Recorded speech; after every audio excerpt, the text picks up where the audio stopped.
Another dizziness video from this guy. You might be thinking, yeah, I have made a few dizziness videos.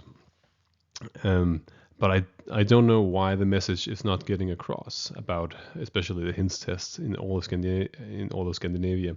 I don't know why this could be.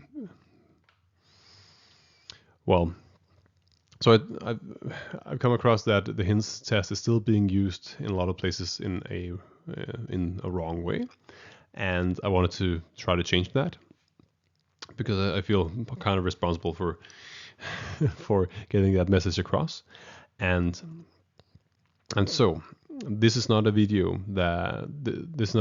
where I'm going to go into detail about stuff. This is just a video to explain how to use the HINTS test. Okay, so I got inspired by my parents actually because they bought a few books for my kids, and they actually bought two versions of the same book.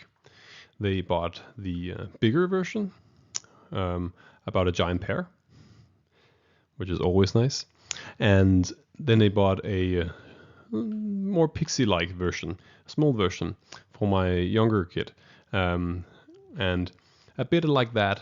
I'm going to do kind of inspired by that. I'm going to do a so if you want to look up like the details and the references, then you have to look at my other videos that I just referenced.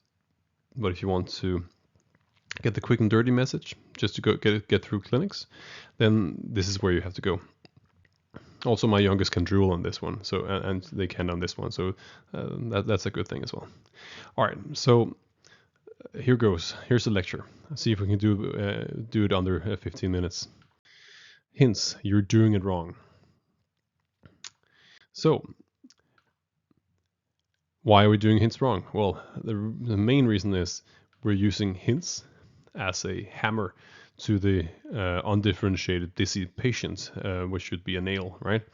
So we're using HINTS test on every patient with dizziness, and that's wrong. If you got that message across, then great. That's the main point here. You should not be using it in the undifferentiated patient. You have to select the patients. You're not alone in this though. A study done in 2021 on patients from I think North America. I think it was a Canadian study. They found that at least retrospectively, and I hope we who educate in HINTS have been getting our message across a bit more now. But at least for this timeline, in untaught residents and emergency physicians, there was a 97% misuse of HINTS, right? Not that it did the exact exam wrong. That's not what it's being tested. They did it on the wrong patients. So it's the selection. At least the selection might also be how to do it, but the selection of patients was wrong. And you may use this diagram to just kind of hammer home the point intended, hammer home the dizziness problem with the problem with the HINTS test and the way we're using it. We're using it as the patient is dizzy, and we just use the HINTS as if it's negative, then we discharge, then it cannot be central, and if it's positive, then we admit. Well, that's wrong. That's not how we should use it. There's no such thing as a negative HINTS test. There's no such thing as a positive HINTS test. Once you commit to doing your HINTS test, then you will always find a diagnosis for your patient. Either it's peripheral with a specific diagnosis of usually vestibular neuritis or labyrinthitis in rare cases, or some other rare peripheral causes, or you will have one or more tests pointing towards central causes, and then you will find and then you'll have to usually to admit them for stroke workup. Okay. Let me elaborate a little bit.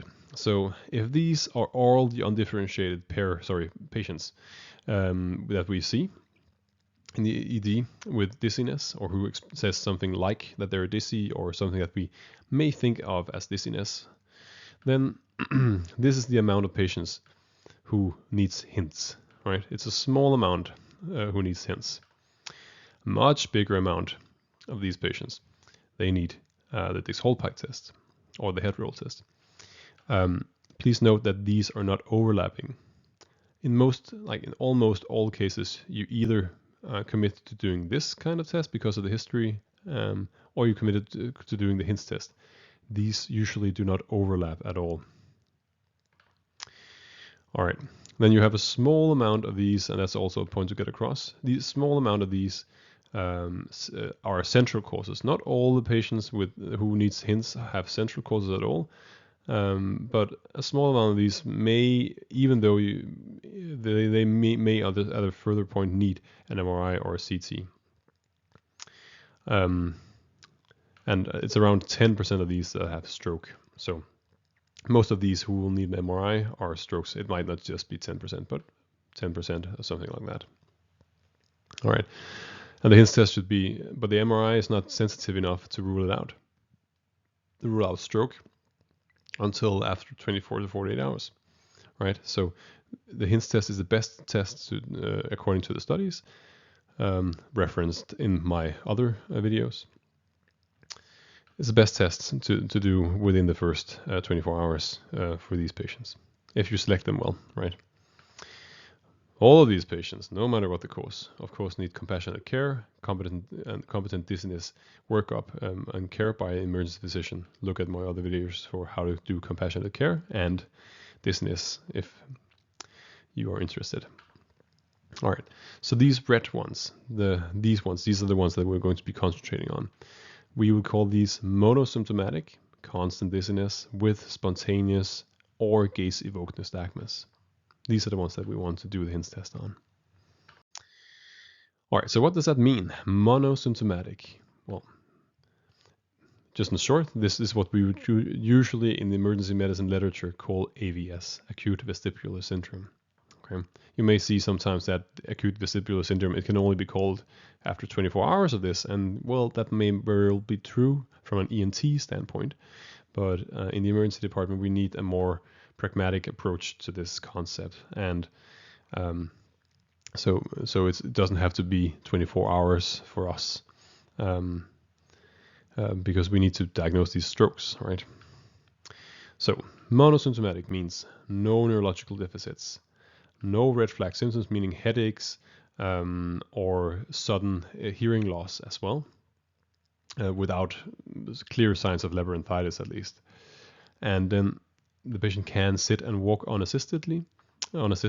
They are allowed to be a bit wobbly, and usually if they have vestibular neuritis or BPPV, they will be more wobbly than usual, but they have to be able to stand and walk on their own. The patients that do not stand or walk on their own at baseline, that's a problem, and these we should probably have a lower threshold just admitting and working up as a stroke if we cannot rule it out or find BPPV. All right, they are allowed to vomit. That's not part of that is counted as a monosymptomatic dizziness. Okay, then it has to be. We cannot rely on the patient description of what they call dizziness.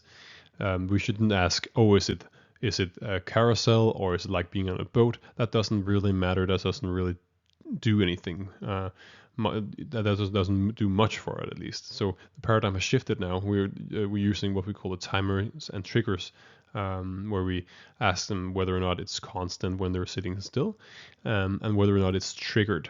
And then we ask a bunch of other questions as well. But we don't rely on them just telling us whether it's central or not. Okay, that's the 2x2 table that I have in the other lectures. Then we want to know whether it's constant or not, and that means that whether it's when they're sitting still with their head, is it going from 0% to 100% once it's settled? They just by moving their head, it can just come right away when you're moving in your head. Then it's called triggered from 0 to 100% dizziness. Then it can, but most dizziness will be worsened, so it's important to distinguish these two, triggered or worsened. So if they have dizziness maybe at 85% when they're just sitting still, and then when they move or shake their head, then it becomes 95. Then it doesn't trigger the dizziness; it's still there. It's just worsened, right? Okay, so make them sit still for 3 to 5 minutes, or maybe 10 minutes sometimes, to hold their head if they need to, if you need to, and then you have then you have your baseline, and you can ask whether they're dizzy at baseline or not. All right, nystagmus. Why is it important for them to sit still? Well, so if you have nystagmus, both BPPV and AVS patients will have nystagmus right away when you just move their head. Okay, so but if the longer time it takes for them to sit still, the longer they have sitting still, the easier it is to distinguish these two, because most BPPVs will not have any eye movements when they are sitting still for 3 to 5, sometimes 10 minutes. That's why I was saying 10 minutes, because some of the rarer cases may go up to 10 minutes, especially in the early phases. So that's the point of it. But usually below 3 minutes, most of the BPPVs will not have any eye movements left, and you can use that. So if they have eye movements when they're sitting still with their head for 3 minutes, then it's usually a spontaneous nystagmus, and you should move on with the HINTS test if that's appropriate.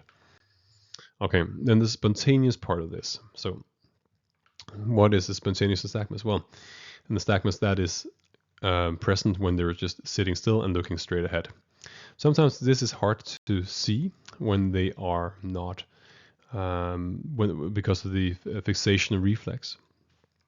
So you have to block the fixation. You can do that either by putting on some Frenzel goggles or Bartels goggles, so that they cannot fixate. But if you don't have any of these choices, then what you can do is make them look at a picture, and then put in a paper in between while they're still staring at this point, and that should remove the fixation reflex. Peter Johns has a video on this, how to do it.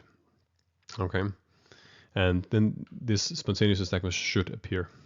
So that's the spontaneous nystagmus, and then you have gaze-evoked nystagmus. Gaze-evoked nystagmus is what we do with the H test, where you make them look at your finger, and it's important that this finger is not in the extreme, because they have they may have nystagmus in the very end of your eye movement. So always check in 2/3 and kind of at an arm's length from the patient. Okay, so by doing this, we can select our patients correctly, so that instead of the dizzy patient, we know that now we're using the HINTS test on the monosymptomatic constant dizzy patient with spontaneous nystagmus or gaze-evoked nystagmus, who has been sitting still for 3 to 5 or 10 minutes and still have this nystagmus. This is what we would call an AVS. You have to rule out the neurological symptoms as well, and they are not allowed to have any headache, and they should be able to stand and walk unassisted. Okay, then you do your HINTS test, and your HINTS test is not either positive or negative. It's either one of 3 of your tests.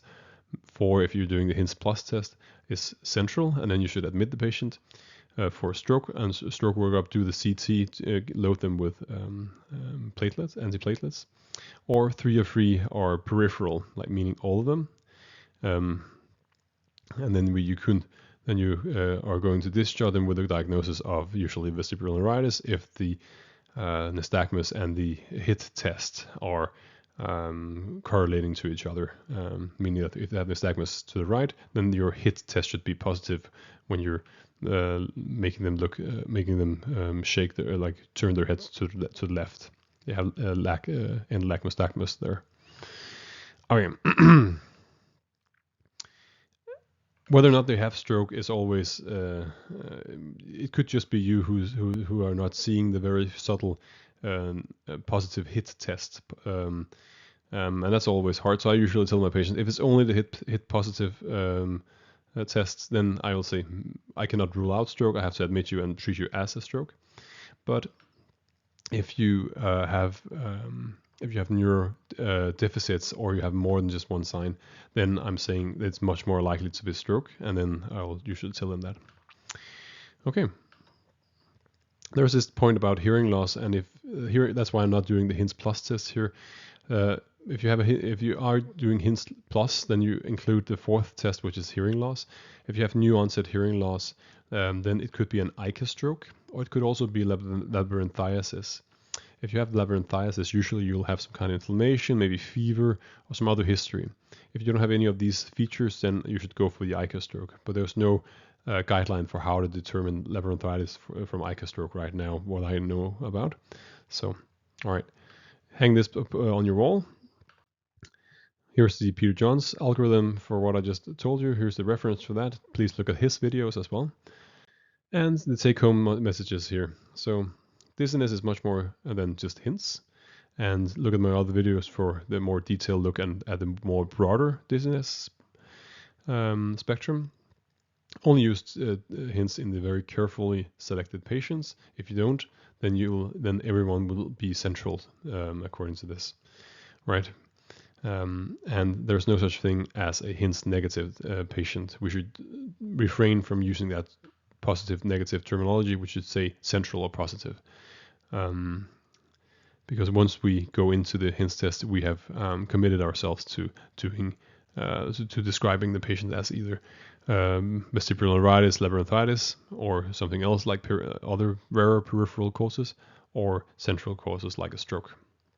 Okay, that's it. Thank you so much. 16 minutes. That's almost 15 minutes. Thank you so much. Bye.